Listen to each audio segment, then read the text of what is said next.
সুপ্রিয় দর্শক শ্রোতা, আসসালামু আলাইকুম। আশা করি আপনারা ভালো আছেন।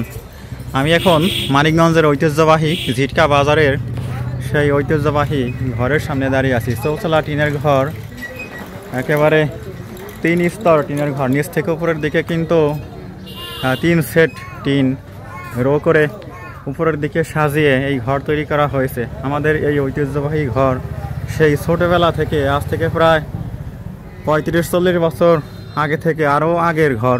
আমি কিন্তু এই ঘরটাকে দেখে আসছি। এই যে দরবারে লোকমানিয়া হযরত লোকমান শাহ রহমতুল্লাহ আলাইহি সাহেবের দরবারের পাশেই কিন্তু এই চৌচালা খানদানি টিনের ঘরটা অবস্থিত। এই ঘরটা এখনও, এই যে টিনের ঘর, ঐতিহ্যবাহী ঘর আমাদের ঝিটকার একটা এখন ঐতিহ্য হয়ে আছে। শুধু হাজারি গুড় আর হলো পেঁয়াজ মরিচ রসুনের জন্য কিন্তু ঝিটকা নয়, ঝিটকা কিন্তু আরও অনেক কিছুর জন্য বিখ্যাত। ঝিটকা পদ্মার বাড়ি, আর এই যে চৌচালা বিখ্যাত টিনের ঘর, আরও আছে ইসামতি নদী, ইসামতি ব্রিজ, আরও কত কি, বাহাদুরপুর ঘাট আশেপাশে, এখান থেকে কালীতলা ঘাট, আরও কত কিছু।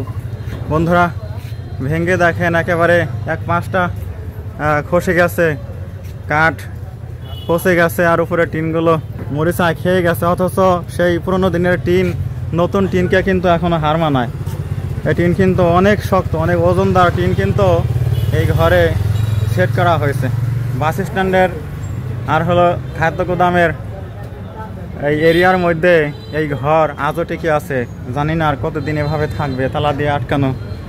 একেবারে এত পুরাতন হতে পারে আর এত বিবর্ণ হতে পারে টিন, এত মরিচা ধরা, এত মানে পুরনো দিনের স্মৃতিকে বুকে ধারণ করে থাকতে পারে যেই ঘর, সে ঘর কিন্তু সাধারণ নয়। সেই ঘর অবশ্যই আমাদের ঝিটকাবাসীর গর্ব। এই ঘরের চালেই কিন্তু বাবুই পাখিরা এসে খেলা করে থাকে।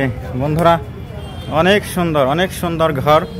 আপনাদেরকে এই ঘর দেখালাম, কেমন লাগলো বন্ধুরা অবশ্যই কমেন্টে লিখে জানাবেন। আর চ্যানেল সাবস্ক্রাইব করতে অবশ্যই ভুল করবেন না। ভালো থাকুন, সুস্থ থাকুন সবাই, এ কামনায় আমি মোহাম্মদ রফিকুল ইসলাম, ভ্রমণ পথে নাইস ট্রাভেল অফ রফিক এই চ্যানেলের পক্ষ থেকে অসংখ্য ধন্যবাদ জানিয়ে আমি ভিডিওটা ক্লোজ করে দিচ্ছি। তার আগে আমি আরেকবার একটু দূর থেকে এই ঘরটাকে আপনাদেরকে দেখার জন্য প্রেজেন্টেশন হিসেবে একটু দূরে যাচ্ছি। ওই যে দেখুন, এই যে ঘর, আর ওই যে ওইদিকে হলো সন্নিহিত বাজার। আপনারা জানেন যে পটুয়াখালী, পিরোজপুর, বরগুনা ওইসব এলাকার ঘরগুলো কিন্তু ঠিক এভাবেই, এই একই কায়দা। ওই এলাকার সমস্ত ঘরই কিন্তু এভাবে উঁচু টিকলি করা চাল দিয়ে ঘরগুলো তৈরি করা হয়। এপাশে এই যে কিশোর বট গাছ একদিন বড় হয়ে যাবে। তো ধন্যবাদ সবাইকে, ভালো থাকুন, সুস্থ থাকুন, আল্লাহ হাফেজ।